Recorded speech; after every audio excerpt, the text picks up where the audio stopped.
in my tulip glass, and I will use my tube to drink it. Nice. For a bottle that had a sound. Yeah, because I'm good.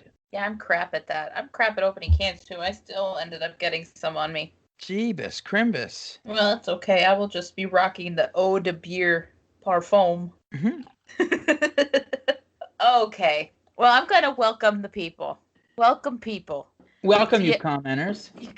Welcome to yet another episode of the Beard Al Podcast, the podcast where we talk about two of the greatest things in the world, beer and Weird Al. I am still Lauren. And I'm still John. Thank you for being here, John. Do you want to tell the people what we're talking about today? Today, we are talking about a song that, to me, is all about tradition, and that is Weasel Stomping Day. Yes, the traditional Weasel Stomping Day. Gotta stomp their weasel skulls right in. Yeah, it's tradition. It's tradition that makes it okay. Exactly. Yeah. So, we have some beers paired up with Weasel Stomping Day, don't we? Do you want to talk about those a little bit first before we jump into the song? You talk about yours first, because I have a feeling that mine is gonna spurn some conversation. So. Okay. Oh yeah. Well, I'm taking a sip of my beer. Once we kind of get into the song, I'll get into a little bit more of why I chose this beer to go with Weasel Stomping Day. But I'm actually drinking one of the few beers that I have rated a 5 on Untapped. Yeah, this is one of my favorite beers. I am drinking Tourist Trappe from MIA Brewing in Miami. It is a Belgian-style triple ale, and it goes down so easy, and it's so delicious. But it's 10%. Whoa, 10%. Yeah. So tell me why I bought that off Alarm Clock. No, tell me why. Tell me why you're pairing that. I'm pairing Tourist Trappe with Weasel Stomping Day because Weasel Stomping Day, the song, it's very light to listen to. You know, if you ignore the lyrics, it's very light-hearted sounding. But then when you listen to the lyrics, it's a little twisted and heavy. Boy, is it dark. Yeah. So I chose this beer because it tastes very light and, fruity and delicious, and it goes down really, really easy, but it's 10%. 10%. So that is why I decided to pair two things together, because it tastes one way, but it is another way. Right. Much like Weasel Stomping Day sounds one way, but it is another way. Absolutely. And I also have to say that MIA Brewing Company is very aptly named, because Tourist Trappe, Trapp, like Trappist. Like Trappist, but it's a tourist trap. This beer is a trap.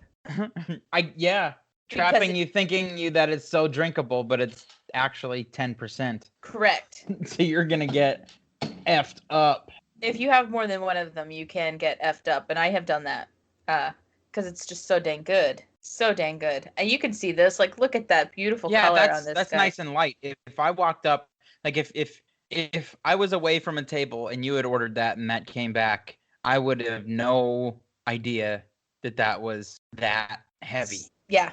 So alcohol-wise, is it alcohol forward? No, that's the thing. That's why it's a trap, because it tastes more like a lighter Belgian beer. Okay. It definitely is a triple. Like, you know how triples tend to have that, like banana. Yeah. Kind of thing to them, and it but has even that. That's kind of light. You know what I mean? Like, right. Banana is a very light flavor. It's not gonna it's not really deceiving. Yeah. So it's quite good. I enjoy this beer very, very much. Hence the 5 rating on Untapped, which I don't do very often at all. So what do you have? Okay. So this is a very backdoor pairing. I'm excited for this backdoor. Okay. Stay with me. So as I was listening to the song, I'm thinking to myself, like, what is this song about? It's not just about weasel stomp, right? It's about tradition. And so that made me kind of look up, like, what are some weird traditions? Because he even has the line in there, it's tradition that makes it okay. So, like, that tells me that he knows that it's kind of screwed up, but, like, it's just what we've always done. Mm-hmm. And so on numerous lists that I found when looking up weird, strange traditions, I found, tell me if you don't know what this is, Punkin Chunkin. I don't know what Punkin Chunkin is. Okay, so Punkin Chunkin in the state of Delaware, they have these events in the fall time, and everybody makes these ornate like catapults or trebuchets or air cannons, which is like a giant potato cannon, but like big enough to fit a pumpkin. And they see who could shoot it the farthest. Oh, wow. Okay, and so in 1994, Dogfish Head was just a twinkle in the eye of an ambitious homebrewer named Sam Calagione. After catching wind of a local cooking contest at the pumpkin tossing Punkin Chunkin, Sam showed up with a full-bodied brown ale brewed with pumpkin meat and spices. The judges were all, pumpkin beer?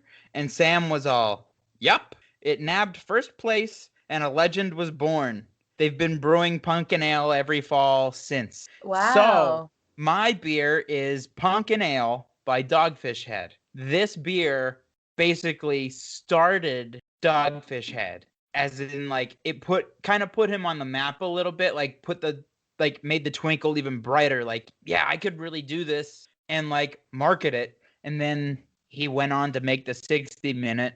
But the back door is that, so traditions, Punkin Chunkin, and he won first prize at a cooking contest at a Punkin Chunkin and started this whole brewery based on that. That's wild. That's a good story. So Right. do we also have Dogfish Head to blame for the onslaught of pumpkin beers in the fall time? Probably. Yeah. Probably. There's and I've got to stop for just a second because I know what it is, okay? But the term pumpkin meat, Right. just I know it kind of sounds backwards, but it's not like the stringy inner. It's like when you're carving the pumpkin, it's like when you're actually carving the wall of the pumpkin. Yeah. Not just like the seeds and stringy bits. Oh, I know what pumpkin meat is. It's the term pumpkin meat that really gets you. It's funny. So the farthest pumpkin chunk was 4,694.68 feet. That is nearly a mile. That is nearly a mile. That is 1.43 kilometers. That is So yes, nearly a mile. That's some pumpkin chunkin'. Yeah. Right there. God, you know how my nickname as a kid and still to this day, Punkin Head. It's Punkin Head, and sometimes they just call me Punkin. So I guess when I throw up, that's technically pumpkin chunkin'. Pumpkin chunkin'. Watch out! If I did buy 2 cans of this Tourist Trappe, so if I have the other one, we may encounter some pumpkin chunkin' later. Yeah. Uh-oh. No, we won't. We won't. So this is 7%. Not quite as heavy as your 10%. No.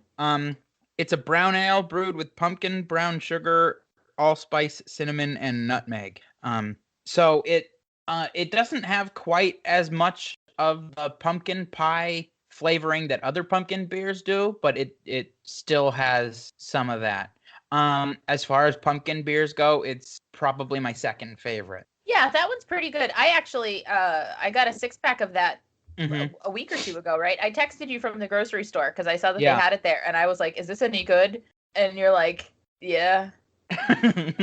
Well, yeah, of course I'm going to say yeah. Dogfish Head is probably my favorite brewery. Yeah, so please sponsor us. Dogfish Head, that would be cool. That would be a great sponsor. I had a different Dogfish Head beer originally paired with this song, but then I found that backdoor pairing. Yeah. If I do end up finishing this pumpkin ale by the time this episode's over, we might get a unprecedented double pairing. We'll see. Whoop, whoop. Yeah, so that's good. But I did enjoy the Dogfish Head pumpkin ale when I had it last week. So I got the 6-pack and I enjoyed it. I'm not a big pumpkin beer fan, but I will be having a pumpkin beer in a couple of episodes around Halloween time. Oh, foreshadowing. Oh, no. I think I'm also having a pumpkin beer with that, but it's technically also 2 pumpkin beers. Yeah.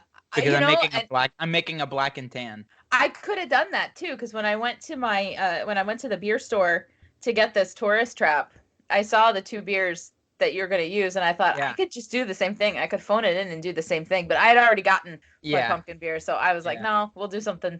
I'll do something else with it.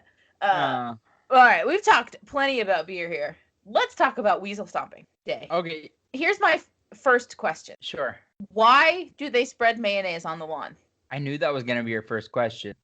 Probably for the same reason that I spread mayonnaise on the bread of a sandwich, and that is to keep the bread from getting soggy. They don't want all of the weasel guts and stuff to soak into the lawn, and so that creates that slick barrier to make cleanup easier. That's a really good answer. Because I was thinking like that hadn't even crossed my mind, using the mayonnaise as a barrier to protect the lawn from the weasel guts. Right. I was thinking, spread the mayonnaise on the lawn, put down your gun. It's Weasel Stomping Day. So spread the mayonnaise on the lawn. I was thinking maybe is mayonnaise, because could that be like weasel bait? Like, do weasels like eggs? Oh, I feel like in my brain I have a vision of a weasel stealing an egg from like a children's story, unless that's a mongoose stealing snake eggs, in which case maybe. But are weasels and mongoose? I feel like they're in the same family. Them and ferrets. Yeah, they're all.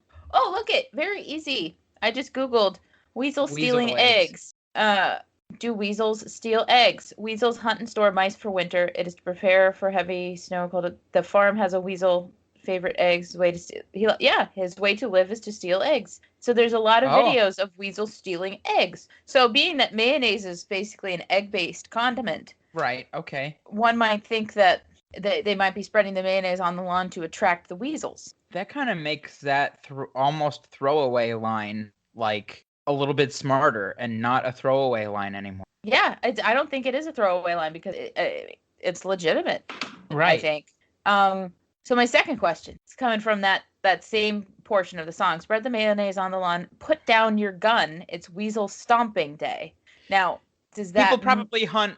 They're hunting the weasels normally, and so today it's almost like if you think about like the different hunting seasons that there are, where like muzzle loader season or archery season. Like I would imagine that it's like this is stomping season just for the day, right? And you have to think, first of all, I'm just trying to imagine like what culture would do this. Now this seems like, well, they're putting on Viking helmets. Okay. Does that necessarily mean that this is a Scandinavian? It's Minnesotan. Oh, okay, because it felt you're okay. That makes sense. It's America, but Scandinavian, so Minnesota. Okay, actually, that's funny that you bring that up. I am currently in the midst of, and I'm not even calling it a rewatch because I never watched it, but I'm currently watching Golden Girls. Oh. Because I never watched it, and there's just so many, people out there loving Golden Girls. There's so many memes about people dancing to the Golden Girls theme song. Thank you for being a friend.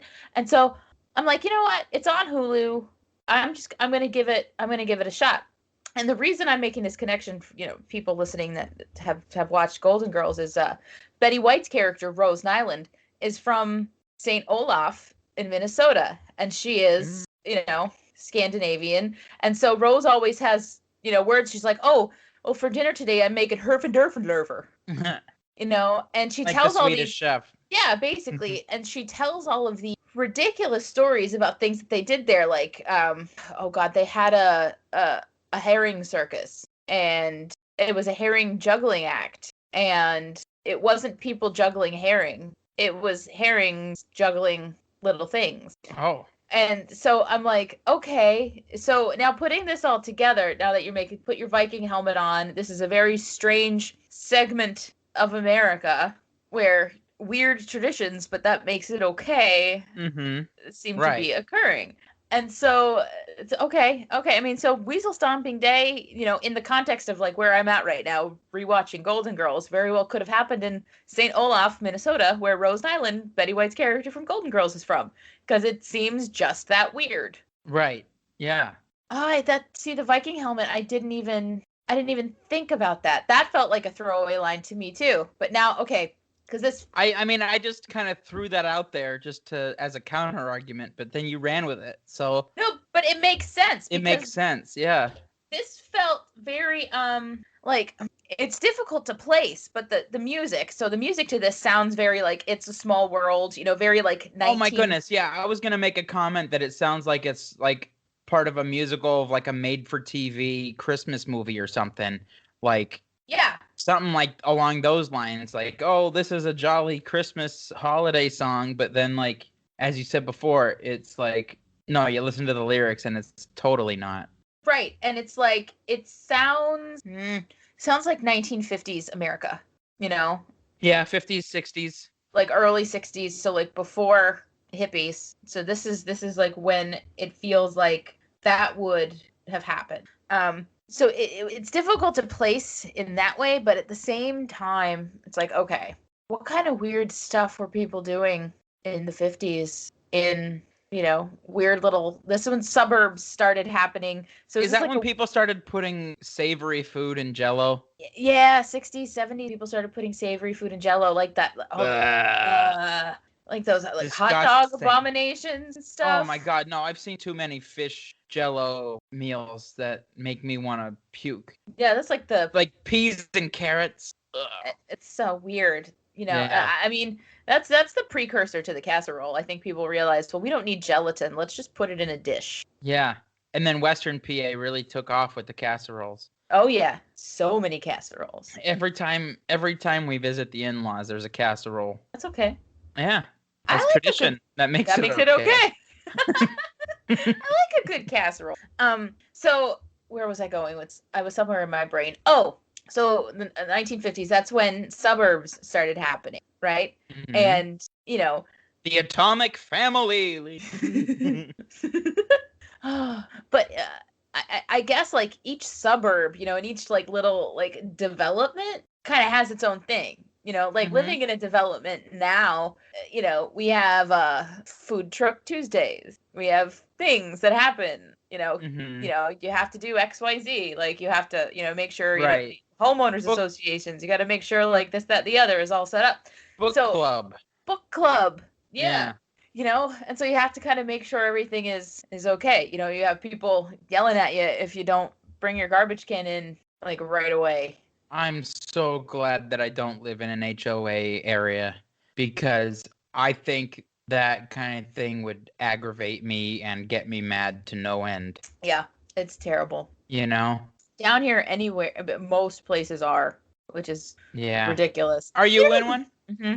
Yeah, they don't even do anything. They put little American flags like on the main road, like for the holidays, and they put little lights up on the main road for Christmas, and then they scold you if your garbage cans are visible from the road. Yeah, or if your mailbox too high, or you didn't cut your grass in more than 2 weeks, or yeah. You're not allowed to grill on HOA property. It's stupid. Well, guess what? My grill's on my deck, so it's not on the ground. Yeah. But I guess where I'm getting at with this is it's like this could be like an extremely small like microcosm like of like one suburb where it's like right, yeah. Maybe the first year that the suburb was in existence there was like a weasel infestation, and on the anniversary of that infestation they just stomp weasels. Stomp them, yeah. This song, Weird Al did on the Strings Attached tour. Oh, that must have been fun. It was fun, because he had his 3 backup singers, and they were right behind him, and the orchestra was behind them, and so so he did it. I mean, this song is less than 2 minutes long. Yeah, and, I was gonna say like a minute and a half, something like that. Yeah, and the why we do it we can't say like to see. I saw that live. But it's such a festive holiday. Oh, don't you love the interlude with the squishy weasel noises? I was gonna make a comment on that those squish noises and the screaming weasels kind of really unsettles me. It makes it a little bit too real. Yeah, in my opinion, And we've talked about this on a couple episodes here already, but remember, folks, Weird Al is a vegetarian. Yeah. And vegetarianism is the reason why Paul McCartney would not allow chicken pot pie. Okay. So Weird Al, being a vegetarian, borderline vegan, okay, to write a song about the basic senseless stomping of weasels with realistic weasel stomping noises. Well, let's think about this. He's not eating them. Right. They're not I don't eating think them, right? And he's not in PETA. It's not PETA. There's nothing wrong with stomping weasels, I guess. I guess, but don't you think it's like even worse to stomp a weasel to death and not eat it? Because then it died for nothing other than tradition. Does that really make it okay? But if you think about it, like, okay, so you run over a deer or something or a raccoon on the road. So yeah, you eat deer meat, you don't eat raccoon meat. But it's kind of like the meat's been traumatized. It's like bruised and almost ground. So unless you're doing like ground weasel, in which case you got to fish out the bones because you're breaking bones within the meat. So it's like, yeah, you no, bash their weaselly tough. skulls right in. Right, it's tough to eat something that's been crushed Are you speaking to death. from experience? It's tough to eat something. I'm just trying to justify it. I guess. But it's tradition that makes it okay. But like you hit a deer or something like that with your car. That's an accident. This is the willful stomping of weasels. But it's their tradition. I guess. So speaking of tradition. Thank you. So in my house, for the last 2 or 3 Christmases, instead of doing the whole big Christmas dinner with the ham and mashed potatoes, and we're in Nipa, so kielbasa and horseradish and all of that, in my house for Christmas dinner, I do hot dogs and hamburgers, and that is my new tradition because I don't want to have to make a big old Christmas dinner. I want to spend time with my family. There's, now that there's a kid running around, she's not going to want to like be just sitting around while everybody else is preparing food in the kitchen. So it's like, okay, press a few burgers, throw the burgers and dogs on the grill. Takes a total of like a half an hour out of the day. Like, why would I want to be in the hot kitchen for hours on end for a meal that like 3 people are gonna like? Yeah, I like that. That's a beautiful. Natalie's tradition. totally on board. I think on. Like it takes so much of the headache away, like 0 stress on Christmas, And I think that's super cool. That's going to be something that your daughter will, kind of grow up and say, we have hot dogs for Christmas. Yeah, it's fun. It makes it fun. I mean, she may get, questions or picked on a little bit about it. Like, what? You eat hot dogs at Christmas? Why? We eat hot dogs. Why don't you have some ham? Why don't you have some turkey? Like, why don't you have a big family dinner like everybody else does? Because we eat hot dogs. That's why. Yeah, hot dogs and hamburgers. There's your ham. Actually, the hot dog is closer to ham because I know it is. Yeah, unless it's all beef. Beef. I get all beef. Of course, you get some Hebrew. Brett's or Nathan. You should get some Hebrew nationals to do up on Christmas. Oh my God. Now, do Hebrew nationals come skinless?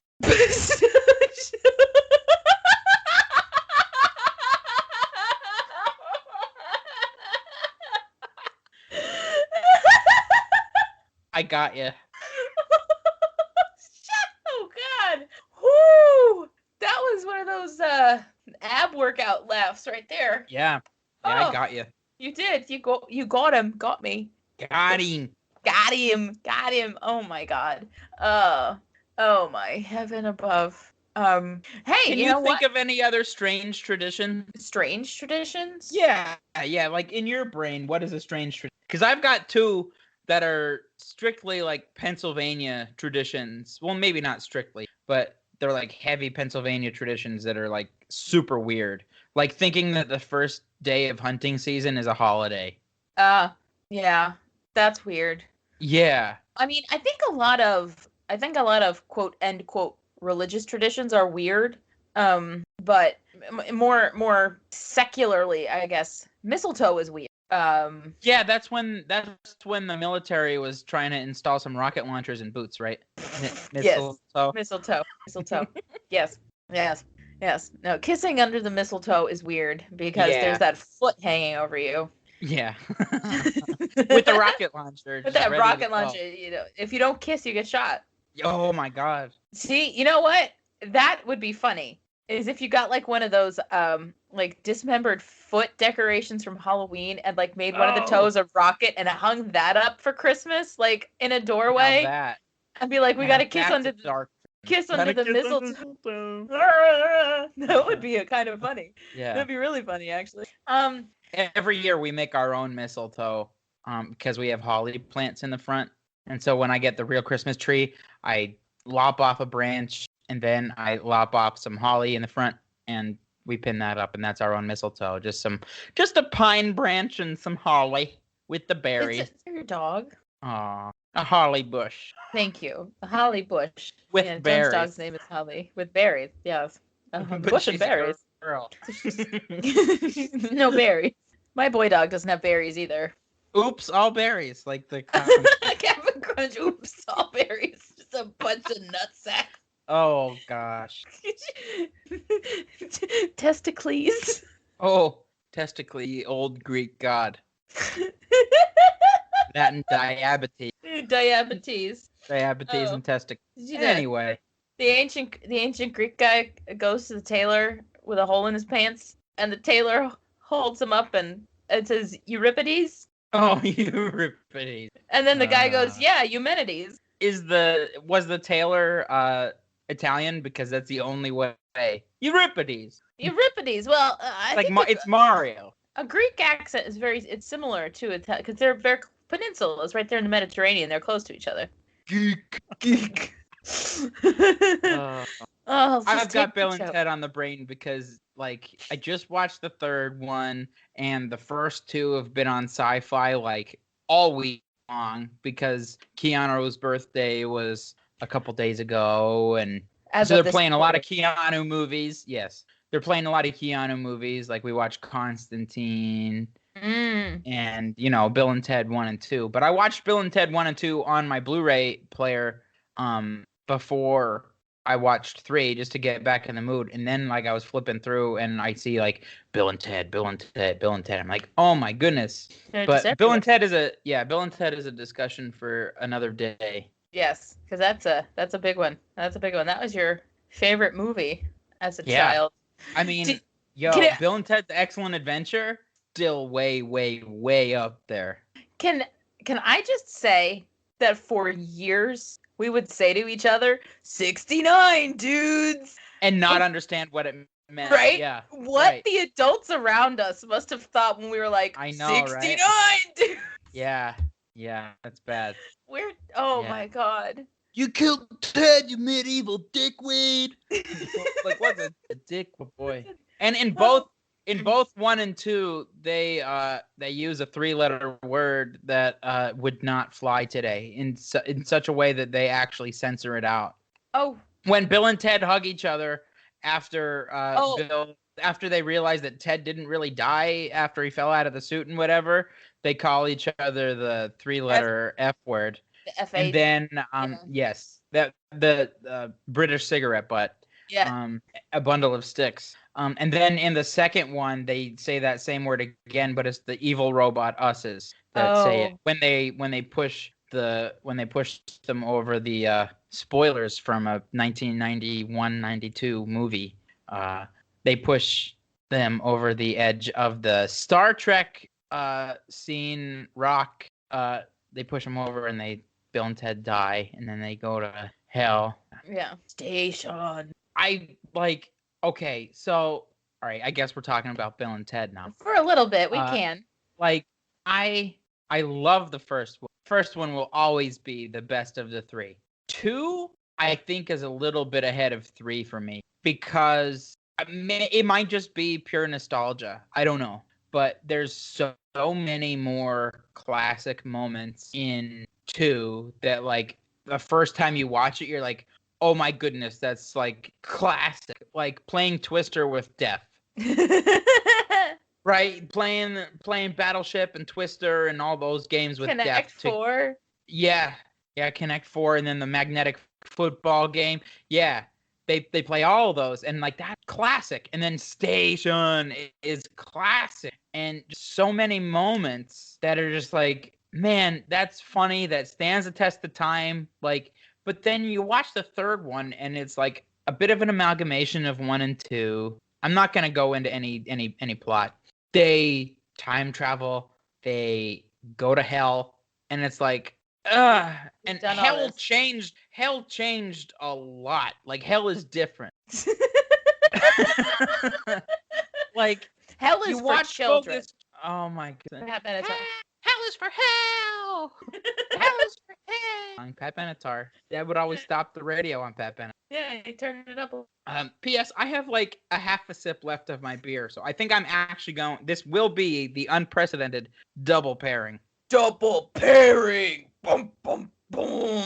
That was my introduction for you there. So this one is not a backdoor pairing. It's in fact very opposite. It's like very topical. It's a front door pairing? Sure. It's called Flesh and Blood IPA. Also by Dogfish Head, which is pretty great. But I mean, obvious. The weasels are reduced to flesh and blood. Period. The end. That's the end of that pairing.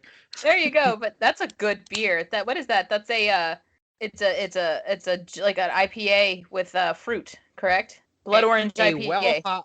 A well-hopped IPA brewed with orange peel, lemon flesh, and blood orange juice. Flesh and pumpkin meat. Yeah, sure. You can go there. You've had the lemon flesh and the pumpkin meat. That's a pairing that can't be beat. You just created a jingle. I should have made a black and tan out of these. That would have been that would have been terrible. There's no black either. It's just tan and tan. Tan and tan. Tangerine. Tangerine. Okay. This let me find a percentage here for you. This guy's where the I bet it'll show up. It'll show up when I scan it on Untappd. Wait, I'm gonna take a guess. That is gonna be 6.8. Nope. What is it? Was I high or low? You're low. 7.5. Damn. Well, yeah, so I've got a 7% and a 7.5%. Okay, and I see you're telling me with my 110% that I think I'm having less beer and less alcohol today. Unprecedented double pairing. Dun dun dun. Hashtag. Yo, follow me. Y'all follow me on Untappd. No, don't do that. Why not? I'm not fun enough. You should be. Well, you can follow me on Untappd. My handle on Untappd is LG Carey, because that's my first and middle initial and last name. I don't recall mine offhand. I will have to look once I finish checking. John is Mario World 125. Am I? Is that mine? Okay. Yep. Because Super Mario World is my favorite video game. And 125 is his birthday. Yeah. Now, is it 12-5 or is it 1-2-5? The world may never know. Or is it 1, 2, and then like just the year 5? Year 5. Yeah, I'm super old. It's like ancient, so old, so elderly. Oh, hello, Rita. Hey. Janet. Janet. Oh, do you want another old joke? From the old jokes home. From the old jokes home. Sure. What's black and white and red all over? Would that be the newspaper? Oh, you ruined my joke. You stole the punchline. How boy. What is red and smells like blue? I know the answer, but I'm not gonna be a dick. Oh, it's red paint. Oh, God. Yeah, it's red paint. It's definitely red paint. Yep, totes. Good stuff. So, do you have anything else you want to talk about Weasel Stomping Day? I mean, it's a blip on the Straight Outta Linwood album from 2003. Yeah. Did you watch the music video for it? Yeah. Yeah, it kind of looks like it was a short on Robot Chicken. Kinda. Yeah. Just by the animation style. But I don't think it was, because they used more action figures, and this was more claymation. But I mean, that's not outside the realm of things that could happen. Right. I don't think it actually was a short on Robot Chicken because I just don't think it was. The time frame doesn't really sit. Yeah. Well, 2003, I don't know when hey, Robot Chicken started. listen here. All you commenters out there, can you tell me when Robot Chicken started or if this was on Robot Chicken? We understand that there is a thing called Google and we could look that up, but we want you to tell us. I just totally. I'm not looking up whether that was on. Did Robot Chicken start? Robot Chicken. Robot Chicken. See, season 1 of Robot Chicken started in 2005. So I'm gonna go out on a limb and say this was not on Robot Chicken. Okay, that seems fair and reasonable to me. Wait, this is straight out of Linwood. You said 2003? That doesn't sit right. No, I'm sorry, you're right, because Straight Outta Linwood is 2006. Yeah. Little Hat's 2003. So it could be. It could have been. Hey, if anybody actually knows. Thank you for fact checking me there. I've nearly finished this 10% beer, so I mean the brain part. Yeah, that's okay. The brain fart was understandable there. Let's tell the people where this song is ranked and where it was ranked, because I think the last time we were here talking about a song, we talked a little bit about our re-rank process. So take it away, John, with the spreadsheets. So we kind of revamped our re-ranking weird algorithm, and we also just changed our own personal rankings of the songs. And so based on those factors, this used to be number 80 out of 163, is like pretty firmly in the middle. This has jumped up 33 spots to number 47. What? Yeah. I'm actually quite surprised about that jump as well, because I thought, to me, this is like a mid-tier house song. Yeah, I mean it is, but we have to consider the album from whence it came. Okay, Straight Out of Linwood has some good things on it, but not a ton of them. I think there's a lot on Straight Outta Linwood for me that kind of miss. Okay. Yeah. So if I'm talking good songs from Straight Outta Linwood, I'm talking White and Nerdy, I'm talking Pancreas, I'm talking You're close. Close but no cigar. Thank you. Right. I knew there was one more, and then those are the only 3 that you've actually ranked above Weasel Stomping Day on this album. Exactly. Right. I put there was one more song that I put above Weasel Stomping Day. You put it 4th, I put it 5th. I have those same 3, but I also put Trapped in the Drive-Thru above it, because that song, if you really listen to it, resonates, especially the "What do you want to do for dinner?" and then looking in the fridge, and then like it's just like it really resonates. Yeah. Oh, I get that. I get that completely. But I mean, so that point, I'm surprised, but I'm not surprised at the jump that this song took. Okay. Right. Because in our re-rank, you did a little bit more balancing on the albums, because our rank was very Bad Hair Day heavy. So we kind of equalized that a little bit. And then when you're considering that the album that Weasel Stomping Day is on, this is the 4th or 5th best song on that album, in our opinion. I'm not surprised that it jumped. Not surprised. So yeah, it is the fourth best on the album.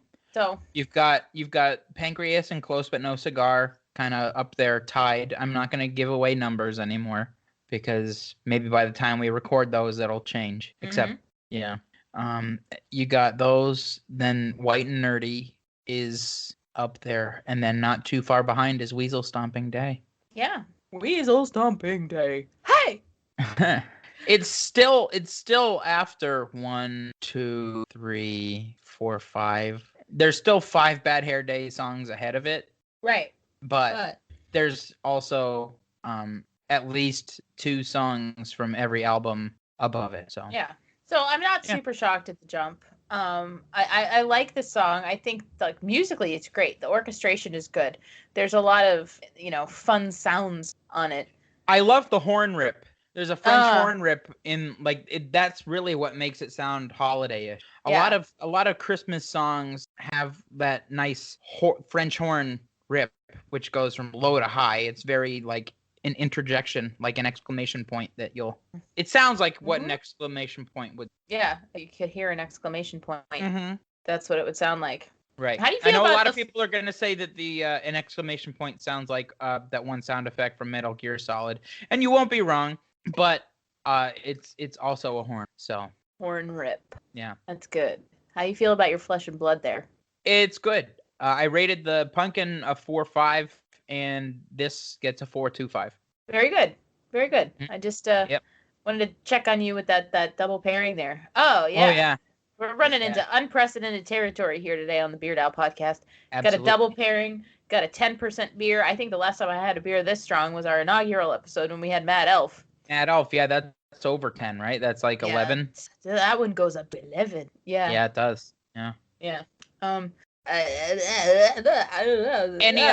Any other strange traditions that you could think of? Oh God. I've got. If you really think about it, Groundhog's Day is weird, isn't it? Groundhog's Day is weird. It's very good movie weird. Though. Yeah. I could watch that movie over and over and over again and not realize it. Yeah. But he realizes it. It's the other people that don't. Right. I heard that Bill Murray was a dick on the set of that movie. Well, rightfully so. He has to relive the same day over and over and over again. Well, yeah, but I don't know. But yeah, that's a very enjoyable movie. Who's the woman in that? Is that Andie MacDowell?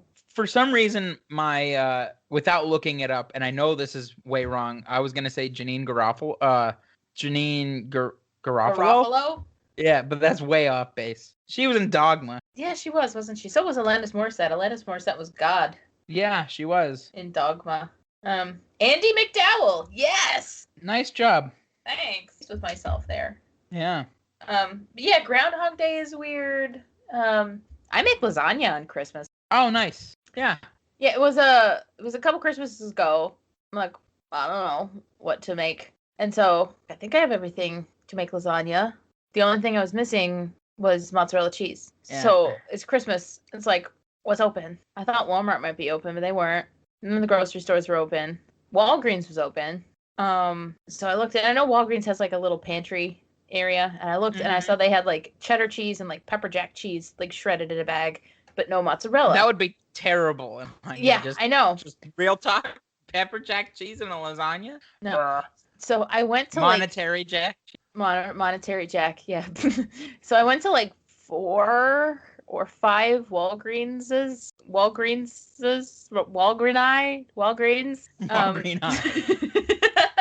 And I could not find a bag of mozzarella cheese. And at this point, I was on a mission. Like, I was making this freaking lasagna, you know? So I saw string cheese. And what is string cheese but mozzarella cheese? Exactly. So I go home and I'm like shredding the string cheese. Like, I'm pulling it apart to get it in like the layers of this lasagna, and then I made a nice lattice on the top of it with the string, so it was very pretty. You should have just left them like whole. That would be interesting. No, I don't know why but I pulled them apart because it's string cheese. You have to pull it apart. Like, I don't care. You have to pull it apart. My daughter is a heathen. She just chomps right down on it. But she doesn't know better. So. No, well, you don't have to teach how to pull apart the string cheese. Right. Like, this is how it's done. This is how you will do it from now on. If I catch you doing it any other way, no more cheese. Natalie eats Kit Kats without breaking them apart. What the hell? Yeah. Every time I see her do it, I call her a... What? It's blasphemy. I know. I am, as the children say, shook. You're shook. I am shook by this. Yeah.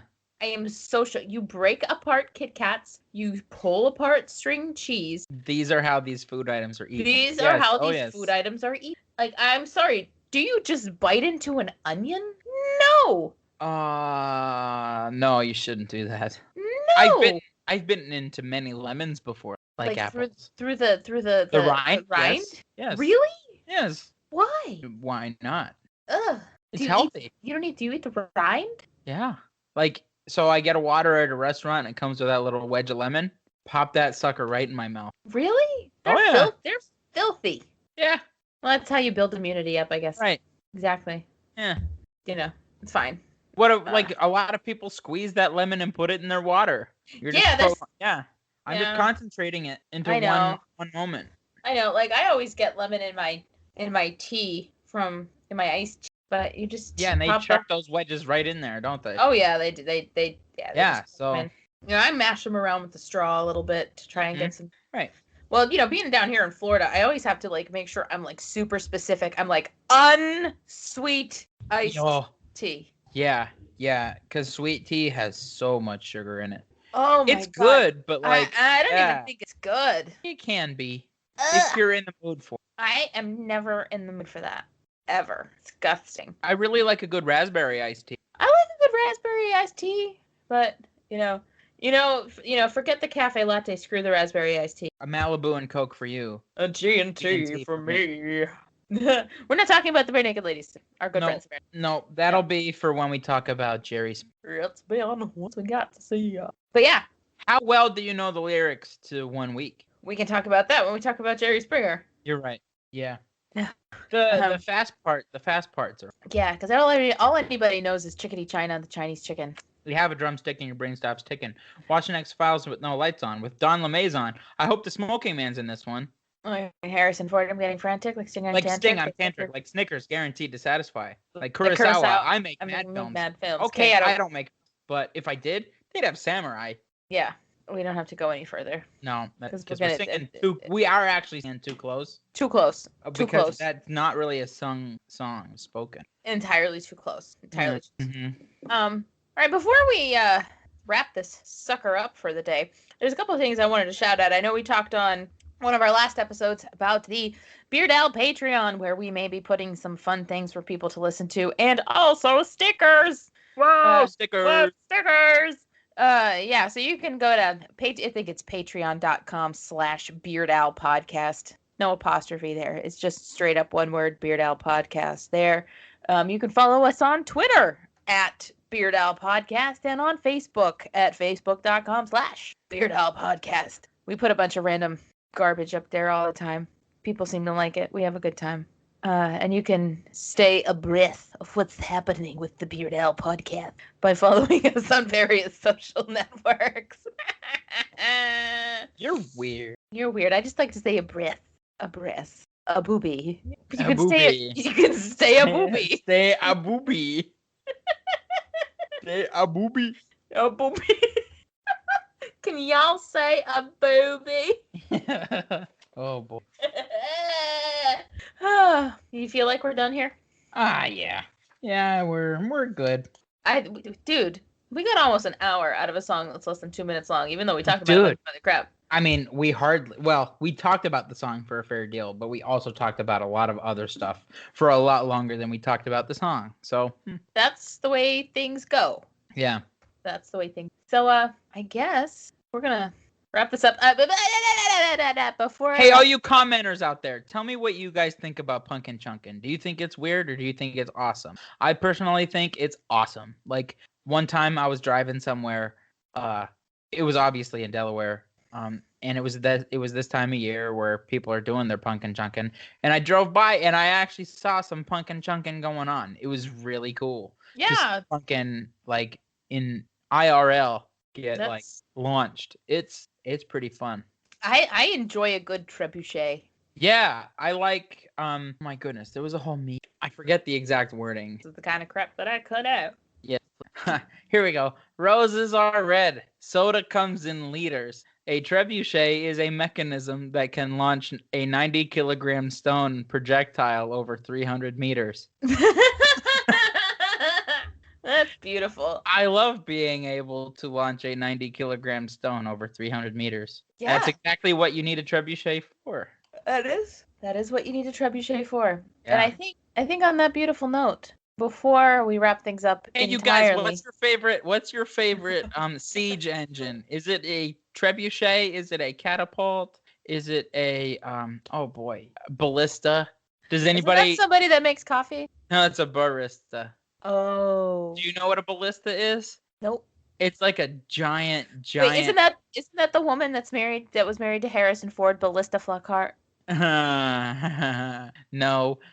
A ballista is a giant crossbow. Oh. Like think about like a think of a trebuchet, how it's like on like wheels and stuff, but just like instead of a trebuchet, it's a giant giant crossbow. Wow. Yeah, they're fun. Sounds violent. Oh yeah. Super violent. What about do you guys like cannons? Dude, I'm like 2 beers in. Leave me alone. Okay, no, that's fine. That's just funny. While you're finishing up that beer, then I guess. So coming up later in October, we will be celebrating one of the I don't know, what are we calling it? The most sacred of days? Is that blasphemy? I don't know. I'm just gonna call it that. We're celebrating Weird Al's birthday, and Weird Al's birthday is October 23rd. And on October 23rd, we're going to be releasing a super duper wonderful, awesome episode with some super duper wonderful, awesome guests. And all I have to say is, get your Twinkie Wiener sandwiches ready, people, because we're going to be talking about UHF, and we're going to eat. Not the song, though, the movie. The movie. Yeah, the not movie, the song. not the song. I'm sure the song will come up at some point, but we're talking about the movie, UHF. So this is your advanced notice to watch UHF. Yeah. Do your homework. Watch the movie. We're going to talk about it, and we're going to eat Twinkie Wiener sandwiches. That's right. Absolutely. We're going to do it. Heck yeah. We're going to put now, in the movie, is it a boiled hot dog? I don't know. I'm grilling mine. I'm gonna cook mine in a skillet on the stove. Skillet on the stove. Sometimes, all right. So like real talk, I really actually enjoy taking a hot dog, cutting it up, putting it in some Kraft mac and cheese. Oh yeah! Oh yeah! Yeah. Yeah, that's good. That's stuff. Good. Now, do you hit it in the skillet beforehand? Get a nice little sear on that hot dog, or you just let it cook in with the mac and cheese? I'm saying while I'm outside grilling the hot dog, I've got the mac and cheese cooking. Oh. I'll grill up the hot dog and then cut that sucker up and put them in the. Got it. Yeah. Got it. See, because when I've done that, I will cut the uncooked hot dog up into pieces first and put each little like coin of hot dog like on a skillet to get a good little sear on each side, and then I'm very meticulous with the tongs and I flip each little piece of hot dog over so I get a good sear on each side of the hot dog. There's a set amount of tedium that's in that I just do not want to. I do not want to deal with. I mean that's also when I make my. I find it tedious enough to just cut the hot dogs after cooking it. let alone yeah. Flipping each little hot dog medallion. That's what I do. I do the same thing when I make my kielbasi. Yeah. To put in with my pierogi. Pierog. My pierog. I do the same thing. I cook the kielbasi up. I mean, I cook it. It's smoked, so I cook it, and then I cut it up into the little pieces, and they're all in a big skillet, and then I flip each one over. Now, here's a question for you, my dearest wife. She turned me on to a kielbasa dish that we never had growing up. Okay. And that would be, cutting it in medallions, putting it in the skillet. But how about cooking it in some honey? I've never thought about that. Oh yeah, that is some good stuff. Interesting. It's like must be some sort of Western PA thing because we never had that growing up. But like I tried this honey kielbasi. Oh man. So do you say like, hey, man. Honey, can I have some honey kielbasi? Honey? Like, yeah, do we have kielbasi in the house? And I'll be like, yeah, just let me thought. Yeah. Just let me thaw the thought. That. All right. Hot smoke kielbasi. All right. That's 2 beers down. Woo! Heck, you're gonna be. Did it before the end of the episode. I didn't want to have a double beer pairing and not have the beer finished before the end of the episode. But I have done it, folks. He did it. He did it. Yay! Jerry got it open. Oh my goodness. Something I wanted to talk about. Oh no. We were talking about weasels. So there's a pretty famous weasel out there. I don't know if you've ever heard of Swiper from Dora the Explorer. No. Swiper, no swiping. Swiper, no swiping. He's probably trying to steal all their eggs. Probably. Now that we talked about it. But no, he actually tries to stop doing her mission. Explorer? Yeah. Dora the Explorer. It's like it's Boston, but it's... Yeah, it's Dora the Explorer. Park the car in Harvard Yard. Mexico City.